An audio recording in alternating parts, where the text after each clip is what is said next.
welcome to our webinar today. Thank you so much for coming this afternoon. It's great to see everyone here. Today we'll be speaking about our new internship in Japan. We're all very excited here at Tefl Institute about this new internship we have. And I'm also delighted to have someone from the program and who has taught in Japan for 3 years, Lungile, with me. She's going to give us an overview of the program, what it's like teaching in Japan day to day, and what kind of teachers they're looking for, basically. In my opinion, I think this internship is fantastic it's a great bucket list opportunity. You know, it really is a once in a lifetime experience that I imagine you'll be talking about for years and years after. And the culture is unmatched. It's probably one of the most unique cultures in the world. And the landscapes there are so diverse and iconic. And of course, as you know, it's a highly developed country and high tech and so much to offer in Japan. So a part of our program, we also provide Tefl training. So you are prepared going in before you teach. We've included our 120-hour Tefl course on this program. Also, because you'll be teaching primarily young learners, we've included our Teaching Young Learners course, which is a 30-hour specialist course, and also our advanced grammar for teaching course, just to get you set up and confident before you go into the classroom. And we also, on top of this, we've also included our lesson planning guides and grammar guides. So you'll be super prepared. So guys, I'm going to hand you over now to Lungile, who's going to give us an overview of the program, what's included as well, what you get for booking onto this program. So yeah, I'll leave it to you, Lungile, please. Thank you very much. First of all, hi everyone. My name is Lungile and I'm from South Africa. It's very nice to meet you all, and I hope this session will be very informative for you guys.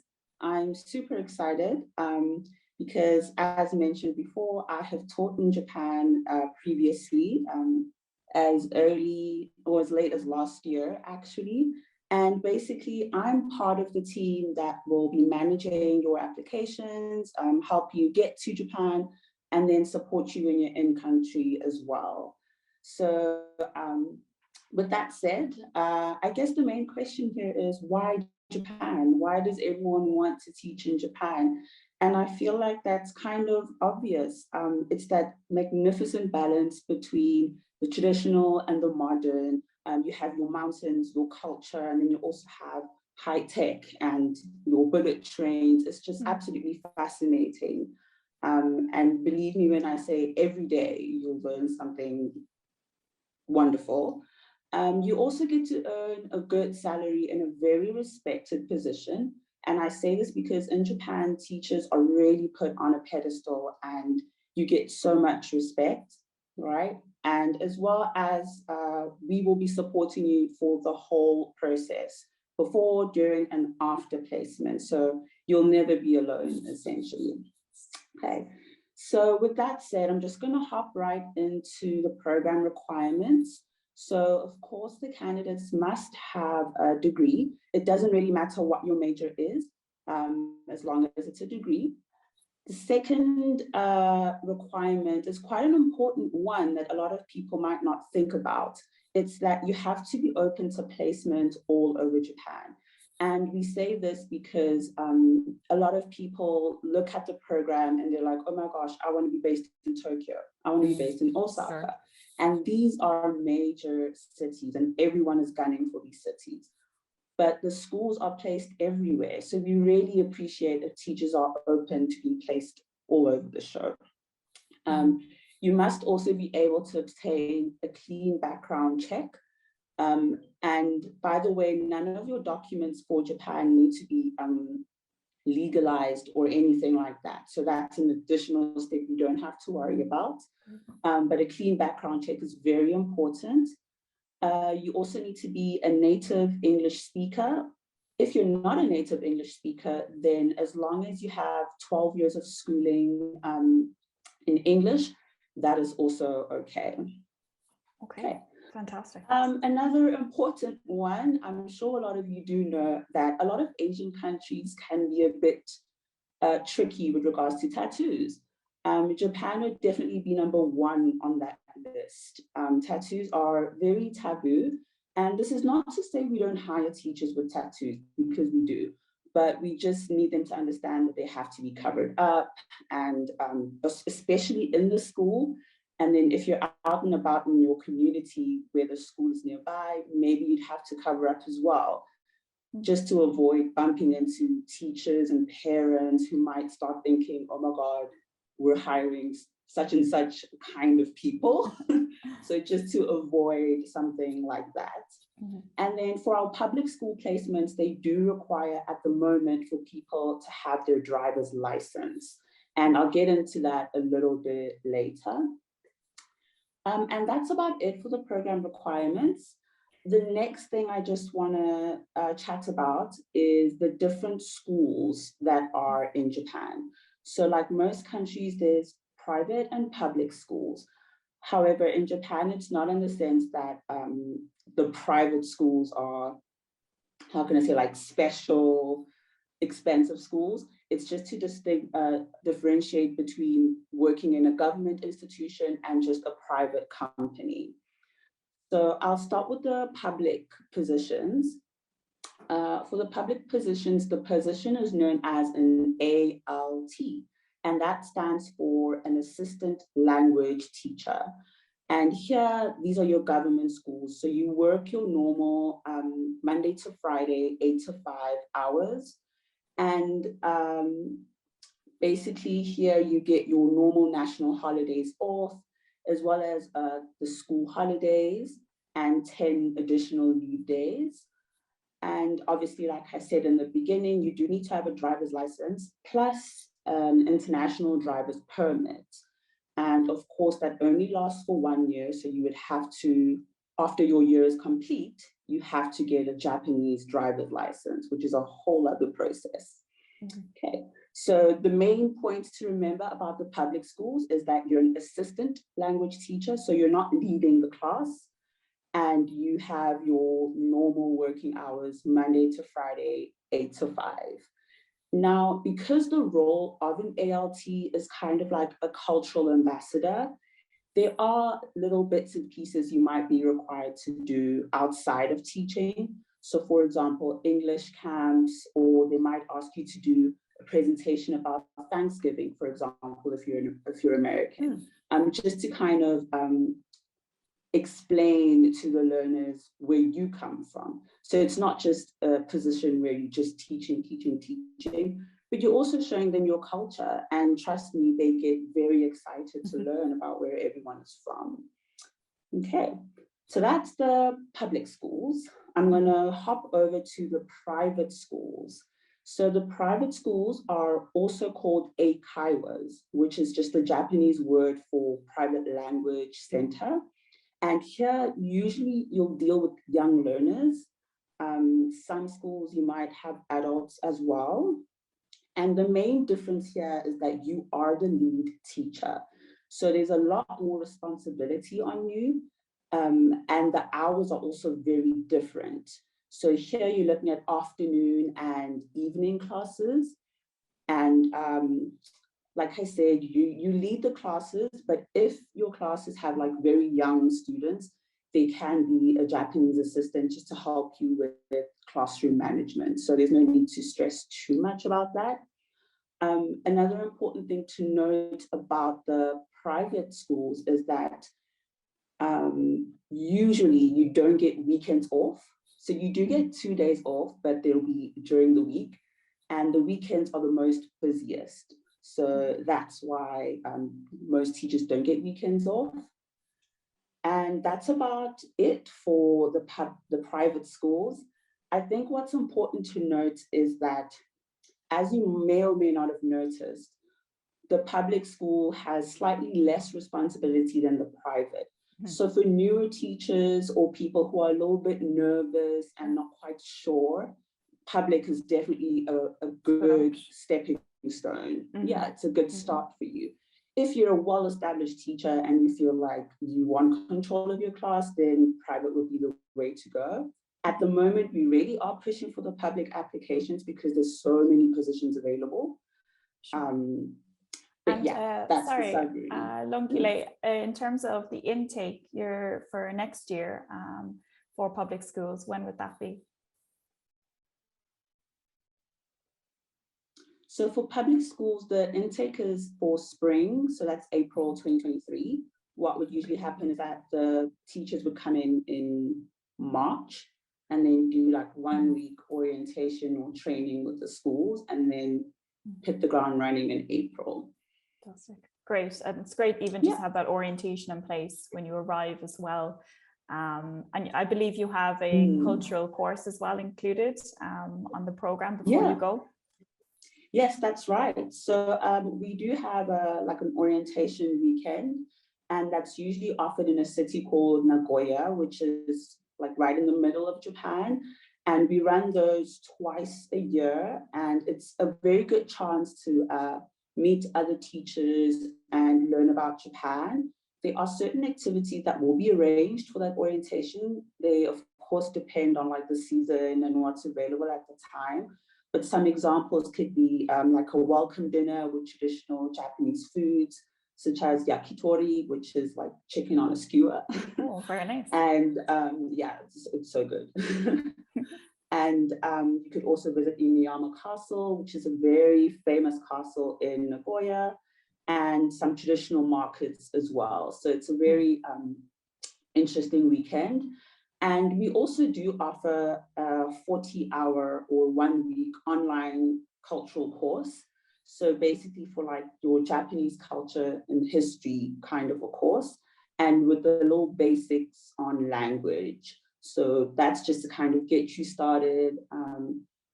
So you can learn a bit more about the communities, the work environment, so you don't feel too out of place when you get there.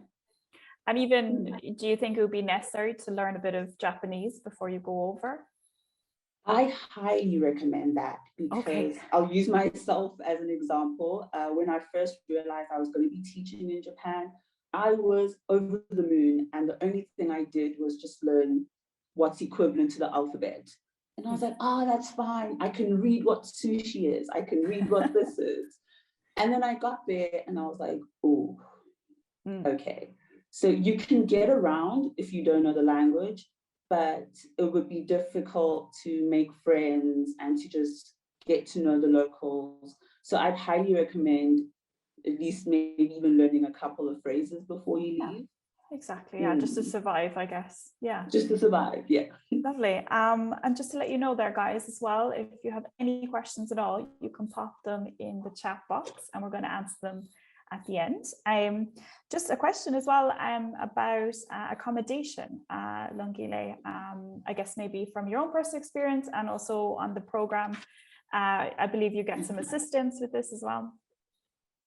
Yes, that's right. We actually do assist teachers with finding accommodation. If not us directly, then usually the schools actually help.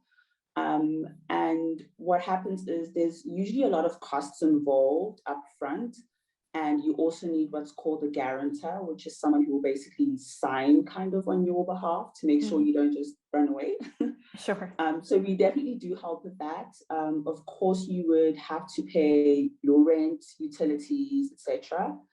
And you may or may not know that the apartments in Japan are quite small, very famous for being like super tiny. Sure. Compact. So yes, very compact. So we're looking at 15 to 20 square meters. And these are single apartments, not sharing. And the rents can be anything between 500 to 700 US dollars.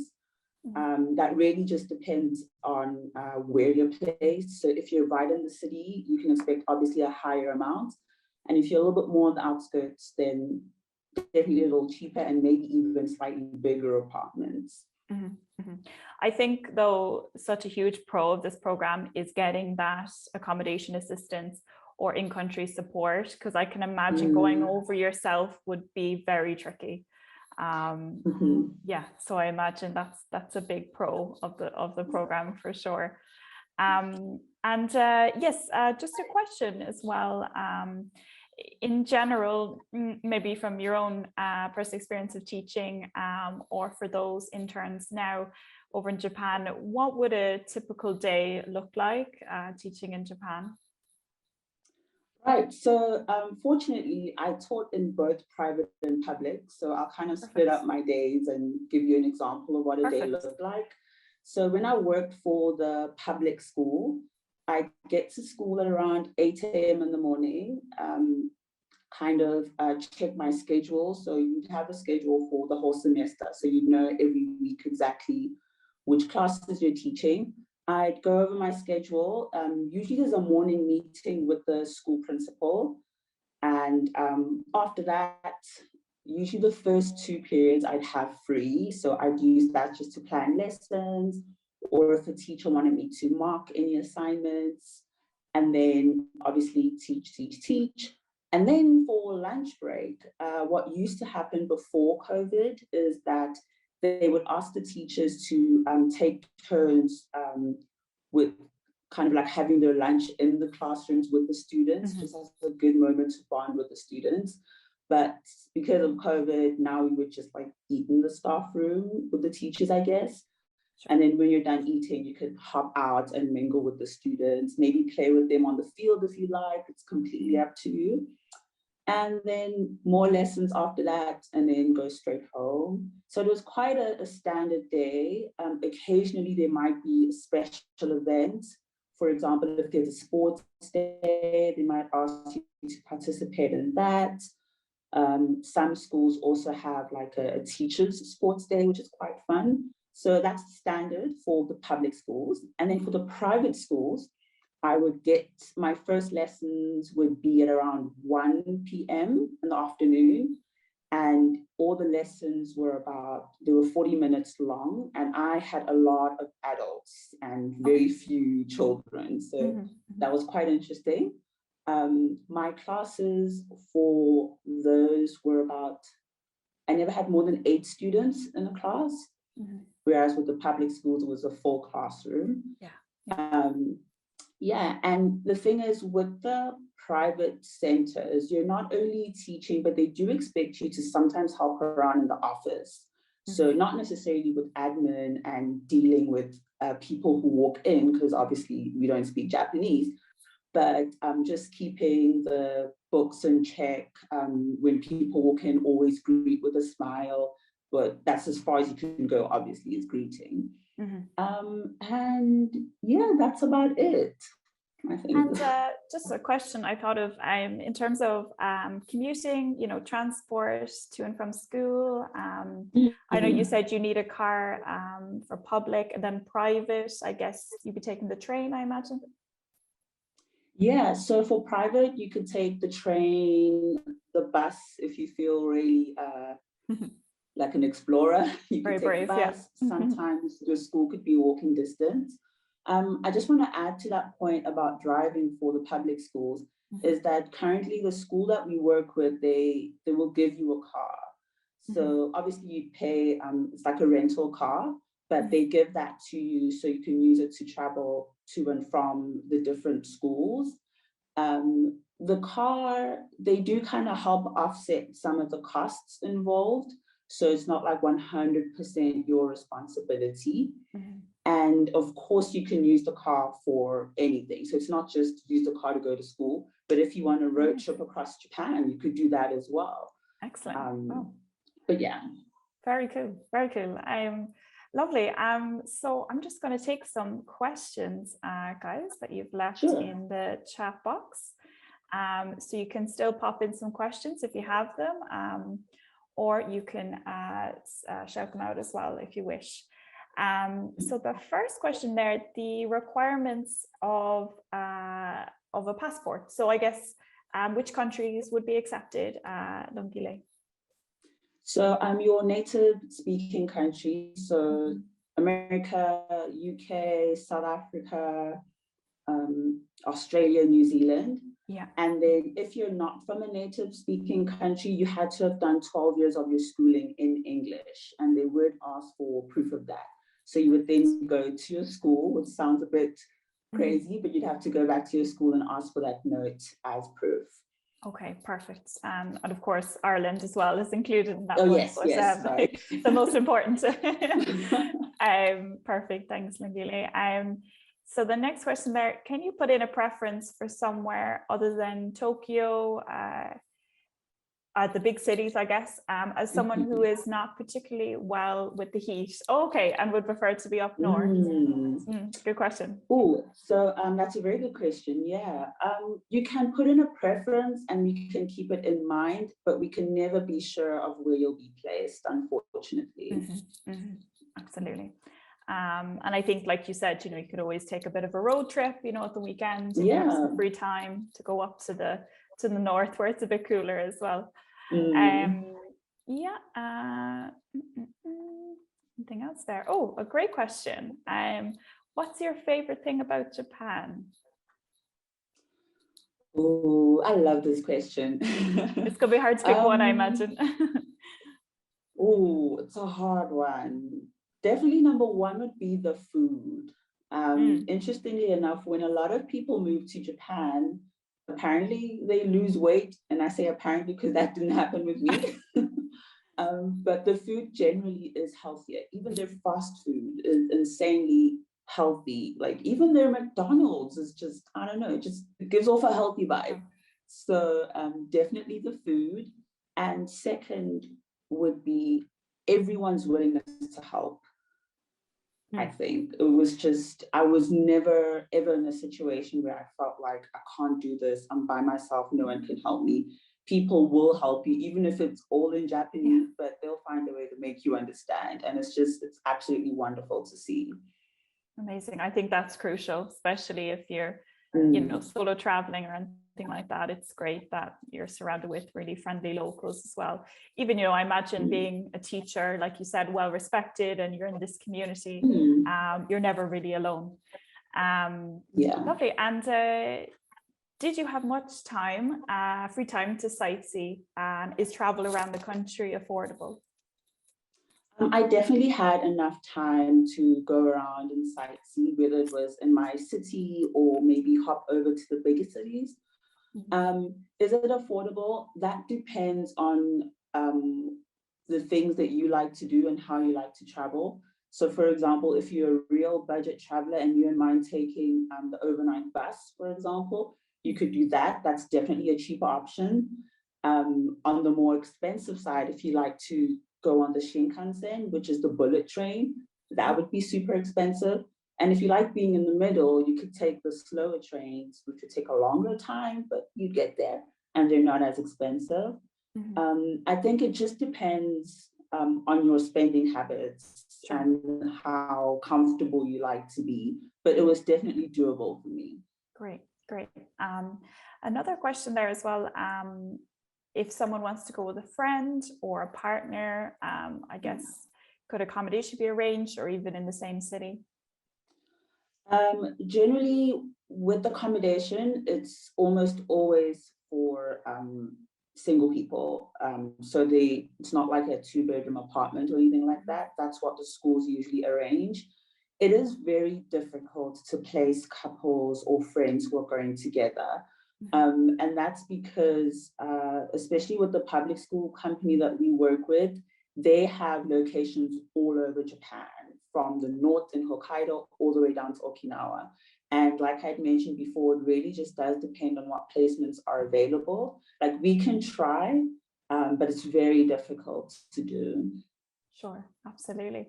And I think, I encourage anyone from my own experience of teaching abroad, if you can, to go solo, because I think it's a great catalyst for making new friends and to push yourself, to really, meet new people at the school and everything. So I would definitely encourage it as well. Lovely. Just a question about the location. Sorry, Lungile, maybe you mentioned it. You said it was nationwide, but in smaller towns. It is nationwide, and it can be in smaller towns.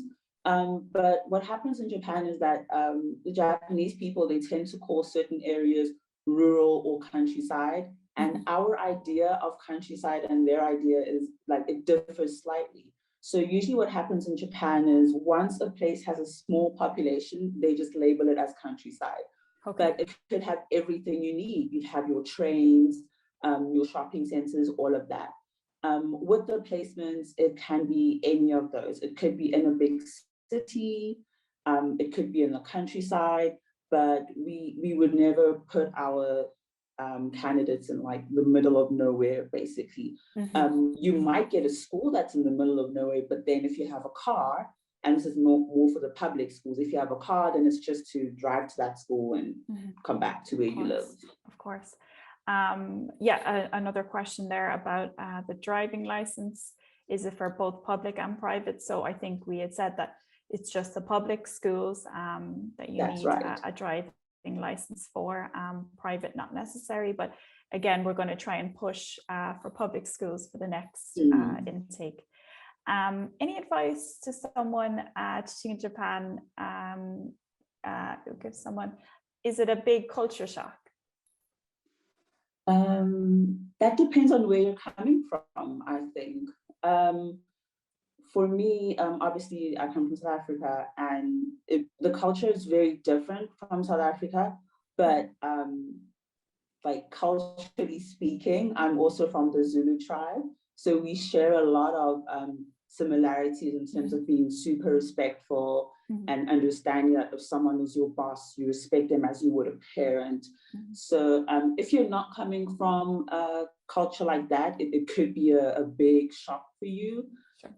Because the amount of respect they give people of authority it's really quite large. It's borderline being afraid of people in authority. Like I watched during school meetings in the morning, everyone would almost be terrified of the principal, but he was the sweetest man I'd ever met. So it can be a bit of a culture shock, but it's just beautiful to witness, I'd say. I can imagine. When it comes then to the assistant language teacher position, do you assist in the lesson planning, or does the co-teacher create the lesson plans?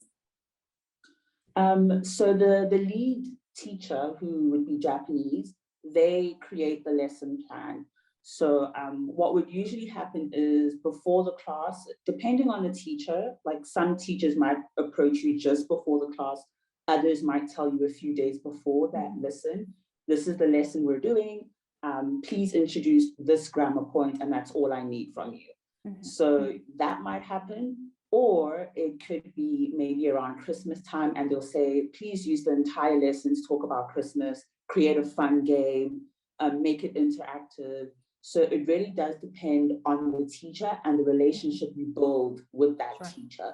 Because when you first start off, trust me, they're not gonna, they won't have faith in you and they won't trust you to take control of the whole class.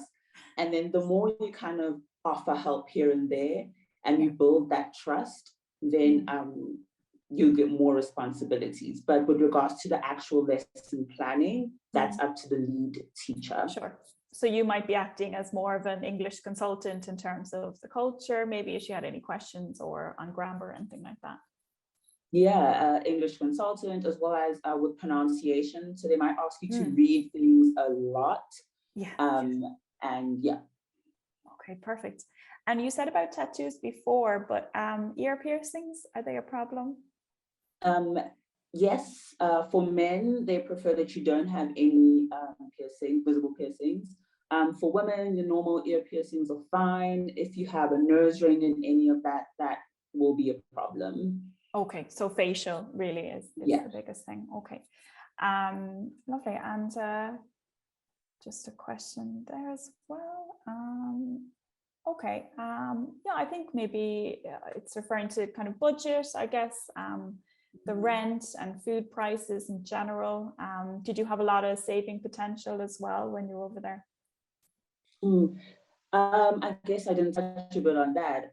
So basically, that would be your contracts. And with regards to your salary, you're looking at anything between 1,650 US dollars all the way up to 2,200 US dollars per month. The ability to save there, of course, it depends on each individual and the things that they're doing. But anywhere between $150 to $300 per month, I'd say. It's definitely not a lot. However, I think the experience it's really worth it. Yeah, it outweighs it for sure. Yeah, the cost of living is high, but it works out. Personally, I was never in a situation where I felt like I need to go home because financially I'm struggling. It's just a point. It's really important to understand all the costs that are involved. And once you understand that, you're able to budget properly. Which is why, again, it's so important to chat to someone like me who's been there, and I can tell you all those additional costs and the things that other companies might not tell you. For example, about taxes, not just income tax, but there's also like a residence tax and how we're supposed to budget well for that. But you can definitely live comfortably off of the salary. Great. Yeah, and I think, like you said, it's really all about the experience, you know. It really is a unique experience. Fantastic. So I just want to go through quickly, guys, the application process. So you will be basically booking onto the program first on our website. You'll then be sent a application form via email, which we need you to fill out and maybe upload any necessary documents. I will then forward that on to our lovely Lungile, who will then bring it for screening. And I believe then, Lungile, you arrange a call, maybe 1 or 2 interviews. Yes, that's right. So right in the beginning, we'll have a little initial call just to chat about all the details and answer any questions that you might have. And then we take it from there. For the public schools, we actually do the interviews ourselves. So we basically just do everything in our power to make sure that you're successful. Yeah, fantastic. That's great. Yeah, so guys, we'll just share the link there as well if you're looking to book on today to our program. And of course, if you have any questions on the application process, you can email myself at recruitment@tefl.ie. Or if you just have any questions in general about teaching in Japan or any of our internships, you can also email hello@tefl.ie, or you can give us a call anytime and we'll have a chat about it. So guys, I'm just going to wrap it up there. Thank you everyone for coming today. If you have any more questions, please pop us an email. And I'd especially like to thank Lungile for joining us today and telling us of her amazing experience. We really appreciate it. You're welcome. It's been really, really interesting.